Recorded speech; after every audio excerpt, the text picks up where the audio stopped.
So our next experiment, experiment number 3, is just to study the Hooke's joint. The objective of this experiment is to determine the velocity, acceleration and displacement of the driven shaft of the hook joint by driving shaft. So now in this hook joint you see there are two shafts, driver shaft and driven shaft. It is connected with the hook joint. So when the driver shaft will be rotated, at a time driven shaft is also rotated and we can find out the velocity, acceleration and displacement.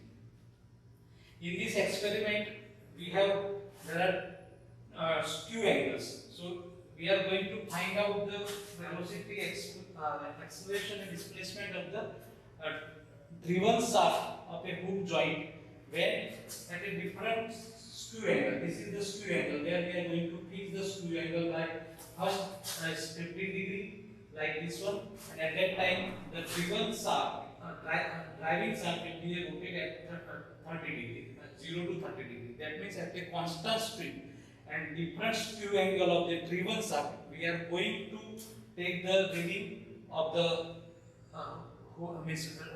driven shaft of the displacement, velocity and acceleration. So the main application of this hook joint is used in the automobiles where they are transmitting the motion from one shaft to another shaft. So main purpose of this hook joint is to connect the two shafts where the speed will be transmit the rotational motion from one shaft to another shaft. Now we are going to conduct how we are going to take the reading of by fixing the speed of the driving shaft, and accordingly the different angle of the skew angle we are going to find out the velocity, acceleration and displacement. So now we are going to conduct the experiment.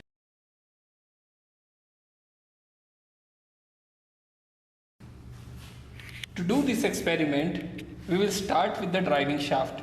This is the driving shaft and this is the disc attached to the driving shaft. On this disc, we have marking of angles from 0 to 360 degree. We will start with 0 degree and we will keep on rotating this driving shaft in clockwise direction at 30 degree intervals. So we will start with 0, we will move to 30, further we will move to 60, and then we will move to 90 and so on. We will rotate the driving shaft for a complete revolution. Similarly, this is the driven shaft and this is the disc attached to the driven shaft. For each 30 degree intervals of the driving shaft, we will take the reading of the driven shaft. We will start with 0. On driving shaft, we will rotate the shaft by 30 degree and we will see by what angle the driven shaft is rotating. We will be taking the reading of the driven shaft for a complete revolution of the driving shaft like this. On the driven shaft, we have a provision to change the skew angle. This is the skew angle and the current value of skew angle is 0 degree.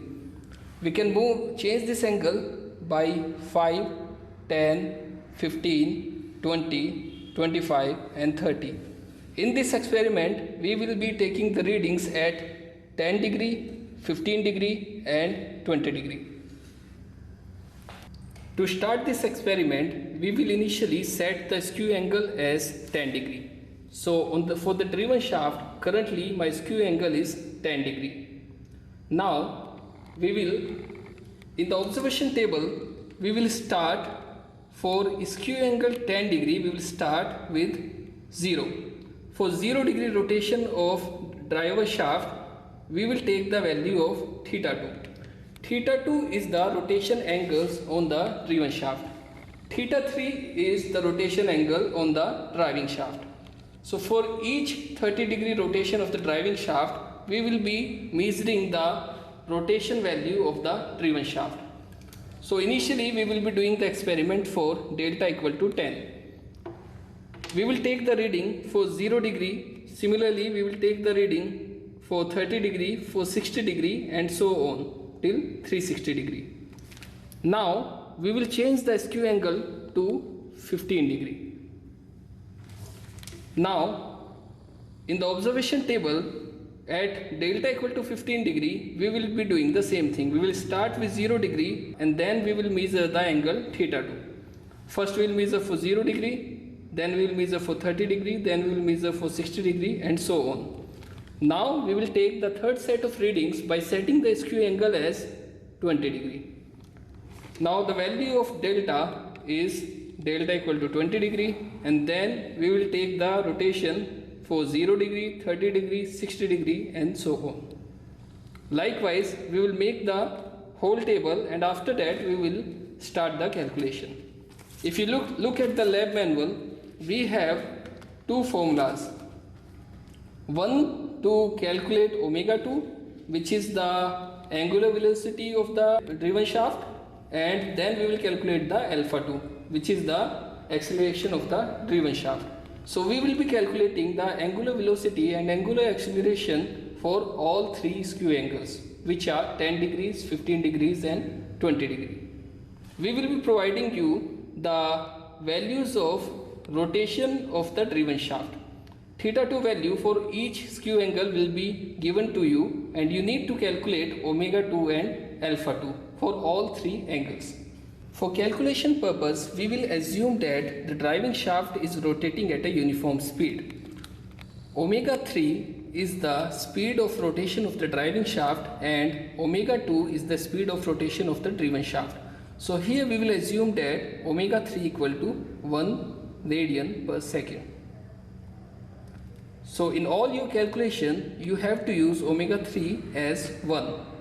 So now from this formula, where omega 2 by omega 3 equal to cos delta upon 1 minus sin square theta 3 sin square delta, you will be putting omega 3 as 1, and you will be getting the rotation speed omega 2. Once you have omega 2, you can calculate alpha 2. So you can calculate omega 2 and alpha 2 for all three skew angles. For each 30 degree rotation of the driving shaft, you have to measure the rotation of the driven shaft. So for delta equal to 10 degree, you will be filling this column. Likewise, for delta equal to 15 degree, you will be filling this column, and for delta equal to 20 degree, you will be filling this column. Now I know how my driven shaft is rotating when I am rotating the driving shaft at 30 degree intervals. Once I have this data, we will be plotting a polar graph. This is how a polar graph looks like. We will start with the horizontal line, and we will consider it as 0 degree. Now we will mark each angles at 30 degree interval: 0, 10, 20, 30, 40, and so on till 350 degree. Now we will plot our theta 2 versus theta 3 curve. So for each value of theta 3, we will be plotting theta 2. I will start with delta equal to 10, and for 0 degree value of delta equal to 10 curve, I will be plotting a curve. So it will look like, for theta 3 as 0, theta 2 will also be 0. It will be the initial starting point.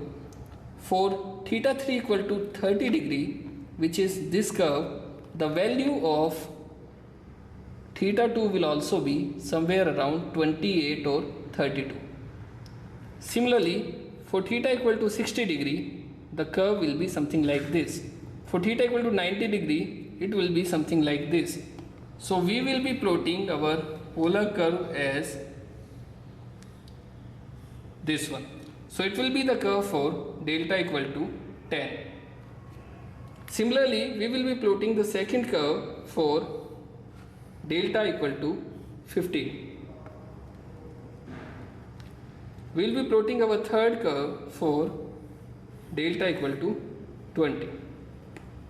These curves are not the exact curve. These are plotted just for your reference. This diagram is theta 3 versus theta 2. So you have to plot a polar graph for all three skew angles like this one. Once you have calculated the value of angular velocity and angular acceleration for all three skew angles, we will plot the curves. We have to plot two curves. The first curve we have to plot between the rotation of the driving shaft and angular velocity, which is omega 2. So the curve is between theta 3 and omega 2. Theta 3 we will take on x-axis, and here our values will be 0, 30, 60, 90 and so on. We will take the readings from the observation table and we will plot the curve for angular velocity. This first curve will be for delta equal to 10. Similarly, for the second skew angle, which is delta equal to 15, we will plot another curve. This will be for delta equal to 15. And likewise, we will plot the curve for the third skew angle, which is delta equal to 20 degree. Now the second curve will be between theta 3 and alpha 2. Alpha 2 is the angular acceleration of the driven shaft. On the x-axis, we will be taking theta 3, 30, 60, 90, 120 and so on. Now from the observation table, we will be plotting the curve. So first we will plot the curve for delta equal to 10. The curve will be something like this, and the first curve will be for delta equal to 10 degree. For the next skew angle, in the same way we will be plotting the second curve. This will be for delta equal to 15 degree. We will be plotting our third curve for delta equal to 20 degree. Now these two curves are plotted, and by observing these curves we can study the velocity and acceleration of the driven shaft for a constant speed of the driving shaft. This was the end of the experiment. Thank you.